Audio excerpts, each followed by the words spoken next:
آج کے تازہ ترین تبصرے کے ساتھ میں ہوں آپ کی host R J Kainat Khan, سنو ایف ایم 89.4 کشمیر نیٹ ورک پر۔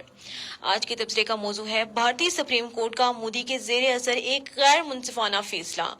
مودی کے بھارت میں انصاف ایک خواب بن کے رہ گیا۔ مودی کے اقتدار میں آنے کے بعد حکومت اور بالخصوص بھارت فوج کی جانب سے اپنے ہی شہریوں پر ظلم و زیادتیاں ڈھانے میں اضافہ ہوا ہے۔ مودی کے زیر کنٹرول بھارتی فوج آئے روز نام نہاد آپریشنز کے نام پر اپنے ہی شہریوں کا تشدد کا نشانہ بنا رہی ہے۔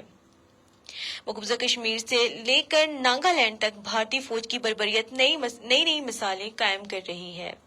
4 دسمبر 2021 کو ناگالینڈ کے ضلع مون میں 30 بھارتی فوجیوں نے بلا اشتعال فائرنگ کر کے 13 نہتے کشمیریوں کو موت کے گھاٹ اتار دیا۔ بھارتی پولیس نے تمام بھارتی فوجیوں کے خلاف ٹھوس ثبوت ہونے کے باوجود مقدمہ درج کرنے سے انکار کر دیا تھا۔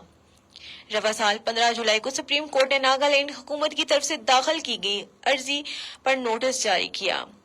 ناگالینڈ کی مظلوم عوام انصاف کی امید میں سپریم کورٹ کے فیصلے کی منتظر تھے، لیکن سپریم کورٹ نے فوج کی 30 اہلکاروں کے خلاف فوجداری کارروائی کو کل عدم قرار دے دیا۔ سپریم کورٹ نے 2021 ناگالینڈ میں 13 شہریوں کی موت میں ملوث 30 فوج اہلکاروں کے خلاف کارروائی کو ختم کر دیا۔